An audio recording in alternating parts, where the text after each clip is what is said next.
Hi friends, పట్టాయలో మనం RT ప్యారడైజ్లో ఉన్నాం. ఇది ఒక 3D ఆర్ట్ గ్యాలరీ అనమాట. ఇక్కడ చూడండి, గోడ మీద పిక్ ఎలా ఉన్నదో మనం మొబైల్లో చెక్ చేసినప్పుడు ఇంకోలా కనిపిస్తుంది. అది ఎలా కనిపిస్తుందో మీకు చూపిస్తా చూడండి. హాయ్ ఫ్రెండ్స్, చూడు ఇక్కడ మొబైల్లో ఉన్నప్పుడు తీసినప్పుడు డిఫరెన్స్ చూడండి, మొబైల్ లేనప్పుడు డిఫరెన్స్ చూడండి. గైస్, ఇప్పుడు ఇంకో వీడియో చూపిస్తున్నా చూడండి.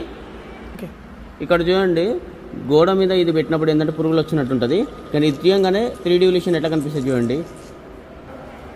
ఇప్పుడు గోడ మీద ఉన్న కెమెరా చూడండి, ఎలాంటి మూవ్మెంట్ ఉండదు, కానీ అదే మనం ఫోన్ పెట్టిన తర్వాత ఎలా వస్తుందో చూడండి. స్టార్ట్ చేసాం చూడండి, ఇక్కడ కెమెరా అనేది ఇక మూవ్ అవుతుంది చూడండి. నేను ఇప్పుడు మొబైల్ తీసేస్తాను, కెమెరా ఆగిపోతుంది చూడండి. ఇక్కడ మళ్ళీ గోడ మీద ఉన్న పిక్చర్ చూడండి, నేను మళ్ళీ 3D ఆర్ట్లో ఎట్లా ఉంటుందో చూపిస్తాను. సో ఇప్పుడు చూడండి, మొబైల్ లేకుండా ఇట్లా కనిపిస్తుంది, అదే మొబైల్ పెట్టినప్పుడు ఎట్లా కనిపిస్తుంది చూడండి.